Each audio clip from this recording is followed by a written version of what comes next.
Hello, my brothers and sisters in music. In this video, I'm going to share with you how music composers get paid for creating music for brand commercials, campaigns, and content. I'm going to give you the exact process, the amounts, and the things that you should consider if you want to break into this business. But by the end of this video, you're going to have a really good understanding of how the money works in our business.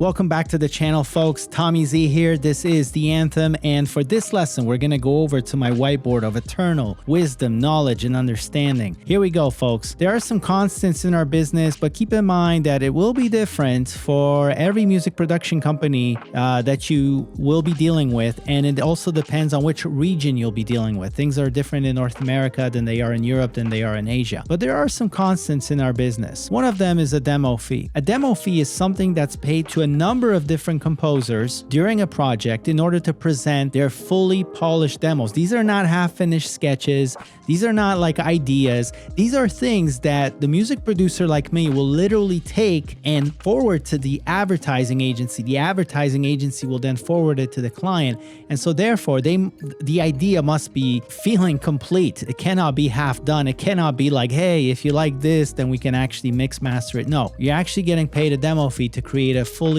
fleshed out piece of music that might get revised, of course, according to the client needs, but that's what it should be. For this demo fee, the range is $250 to, I would say, like $500 US dollars or euros, okay? But most of the time, it's going to be $250. Now, keep in mind, if you're just breaking into the business, this is not something that you should expect to get easily. Why? Because music producers are already used to working with an established roster of composers. It may not be a full-time roster, it's going to be a freelance roster, but still, they have a finite amount of budget to disperse among composers that they already like and trust. So if you're new to the business and somebody's never worked with you, I would be hard pressed to actually take this $250 and give it to you rather than to someone who already has a track record with me and who I basically know what to expect from them. What you want to do is do a few free demos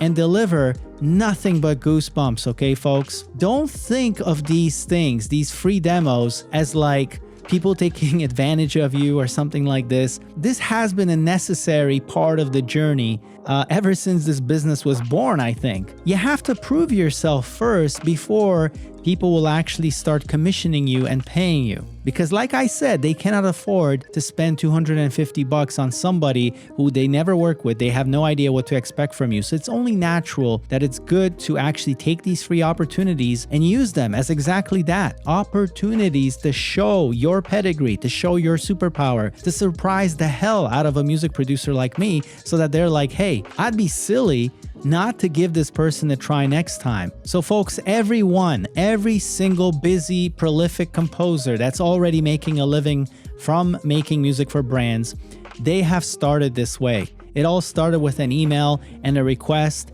and then an opportunity, here, try this, and then knocking that opportunity out of the park, and then getting another one and then knocking that out of the park until it became just a reasonable next step for the music producer to go, you know what, I'm going to reach out to you more often, and next time you're going to invoice me for a demo. Don't play the short game, folks. The short game is worrying about every project, and do we have a contract signed, and how much am I going to get paid?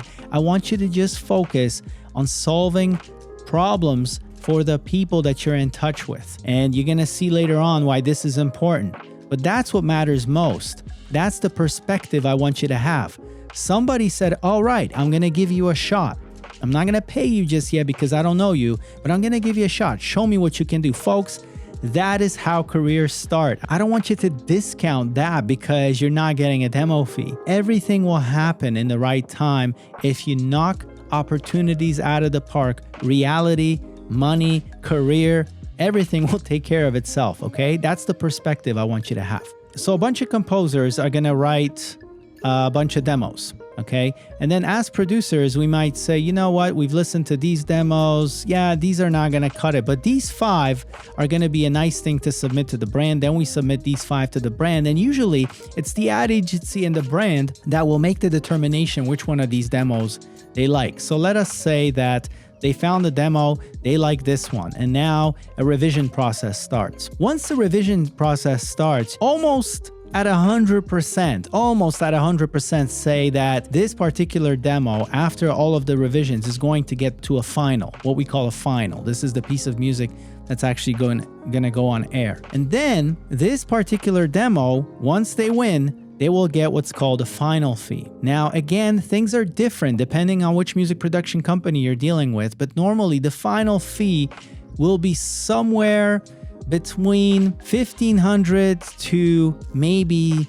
$7,000 at most for a really big job. And normally the way that this final fee is calculated is that it is roughly between 20 to 30% of the entire budget that the music production company gets for this job. And you might say, hey, wait a minute, but I'm the one making the music. How come they get to keep most of the money? Well, folks, if you don't give it much thought, then it might appear to you that way. But once you start thinking about it, you realize the music production company has to actually spend money in order to be in business, in order to get these jobs. So they have offices to pay for, they have operations to pay for, they have websites to pay for, they have expensive sushi lunches to pay for, they have business trips to pay for all over the world to try to wine and dine these creatives at ad agencies. And they also have to pay for their production staff, the people who are actually responsible for not just overseeing the job, but for getting the job. So that means there's producers who watch the budgets and the due dates, and sometimes there's the creative directors at music production companies who are responsible for being in between you and the client. And trust me, that alone is worth a lot of money. You would not want to be exposed to the committee of the advertising agency and the brand as a craftsperson. Trust me. And I hear this from the top composers in the game. They're like, you know what? I'm glad I don't have to be on these conference calls. I'm glad I only get to deal with you as a music producer, and you tell me what's going on. You tell me what needs to be done. All right, folks, there's one scenario whereby you might not get a demo fee, but you might actually be up for a final fee. And that scenario is when we do something called pulls, which means a music producer like me will come to you and say, look, we don't have time or we don't have money for demos, but I'm wondering if you have something that exists already in your archives along these lines. And then a bunch of composers will basically submit some of the archives that they have that actually work with this particular brief. And then one of these demos or existing tracks in your archives might get picked for the campaign, which means that you're going to go straight to the final fee. It'll be almost like a license of a track, except that you might take this archive and in some cases have to revise it.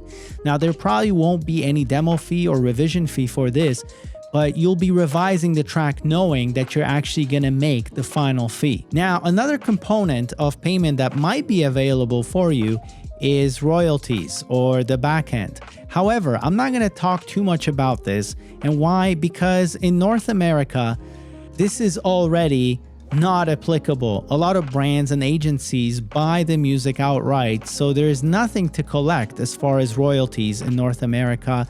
The same thing is happening in Asia, where it's really tough to get royalties out of there. Also, Eastern Europe, very tough to get royalties out of there. And so Western Europe, actually, and maybe there are some other places in the world, but I'm not working with them, but Western Europe, places like Germany, places like Netherlands, I'm going to put NL for short. So these are no good. North America, no good. Eastern Europe, no good. Even places like Italy, south of Europe, not really good. But places like Germany, places like Netherlands, there might be opportunity for royalties, okay? And again, your arrangement is going to differ depending on which music production company you work with, but rest assured that that is something that they're going to cover with you as soon as they learn that you're creating goosebumps, that you're creating music that's jumping out of the speaker, moving people in the right way. I don't want you guys to worry too much about this up front, okay? Some of the students in our masterclass, I've seen this, that they get their first project and they worry so much about money that they lose perspective. And then I listen to their track and it's not even a remarkable track. It's definitely not something that would attract the attention reputation of a music producer like me in the long run. And that is the perspective that you want. Look at the big picture, okay? First and foremost, worry and concern should be that you're a craftsperson who's able to deliver goosebumps very quickly to people, something that fits the picture like a glove, so that these music producers that you're delivering these demos to, even if they're free, they're gonna go, oh my goodness, I have to keep contacting this person, I have to pay them a demo fee. If you establish yourself as such, then everything else will follow, the opportunities and the money. If you're gonna be nitpicky with whatever opportunity you get in the beginning, worrying about the percentage numbers, can it be 100 more, can it be 100 less? The music producer is just gonna find you a pain in the ass, unfortunately. And especially if your music is not world class, it's just not gonna be worth it for them to deal with you when there's so many other remarkable composers that they can choose from. I know it sounds harsh, but it's the truth. And Uncle Z is trying to feed you the truth so that you approach this game like a pro and not like an amateur with wishful thinking. Now, one more point I want to make about a final fee and why I don't want you to get attached to these numbers is that one of our students, Lewis, and I did an interview with him. He's from our masterclass. He finished the academy. He went out there. He experienced the rejection, the cold, the silence, but finally he got a huge gig. And folks, the amount he got paid for this particular project is beyond what I'm even talking about here. So on his first major project, he told me that he was able to pay his rent for an entire year. All right. So I would assume that has to be somewhere around 10K.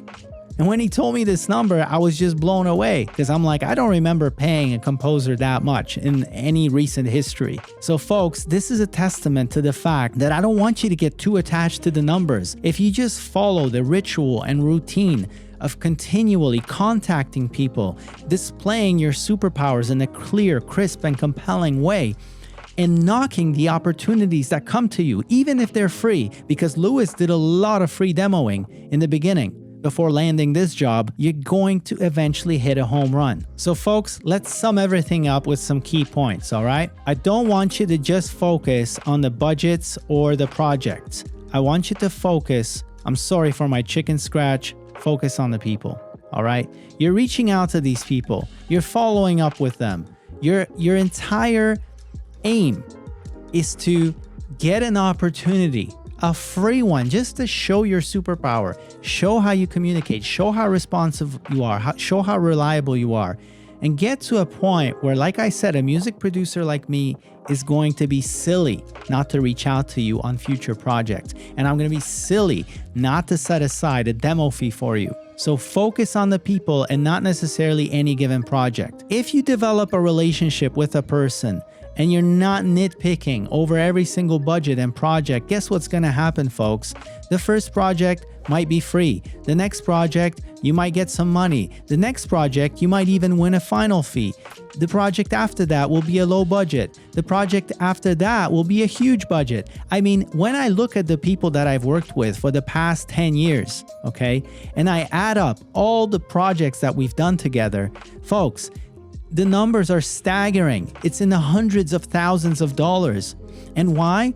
Because I didn't focus on the numbers at first. I focused on solving the problem in a way that will give my client goosebumps, that will delight them, that will let them know every time you reach out to me, I'm going to come with the magic. In most cases, folks, you will have a deal or some kind of agreement that you will be signing with a production company once they have determined that you're going to be someone that they're going to reach out to regularly, okay? So everything is going to be transparent, and it's going to be up to you whether you agree with these terms or not. Maybe there will be room for negotiation if your music is especially remarkable. Everything depends on how great your music is and how badly somebody wants to work with you. But I just want you to keep things in perspective that most composers in our business are not going to have a leverage to the point where they can actually negotiate significant changes in the deals and the agreements that the music production company offers to them. The point is that the industry follows a certain model, And most of the world-class composers who are already making a living and already cooperating with these music production companies are okay with this model. And therefore, for somebody new to come in who hasn't been proven, who might be great, but they have all these requirements and demands to change the model, you probably don't have enough leverage for anybody to accommodate you. So understand that it's not likely you're going to be able to change the model. And folks, again, I want to offer you a perspective. It's not as if we have all of this money that we make as music production companies. Our budget is really determined by the brand and the agency. It's passed down to us. And we're basically just trying to carve out a slice of the pie so that we can keep our operation going, so that we can be getting more projects and then have enough to pay everybody for the demo fees and for the final fees. You will realize that, the budgets are kind of all over the place. Sometimes you make $1,500, sometimes you make $5,000, but the most important thing that matters is that you solidify a relationship with your creative collaborators, because that is what's going to create your career. It's not any single project and its budget that's going to make your career. It is the long, sustained, and fruitful relationship with your clients. I hope this was informative. I hope this was insightful, folks. I hope you got something out of my chicken scratch. If you want to learn about other ways that you can still make money in our business, not necessarily as a composer, like I mentioned, free training. We cover 5 different ways that musicians can make money. The link is in the description below. I want to thank you for being here. I'm Tommy Z. We are The Anthem, and I'll see you in the next video.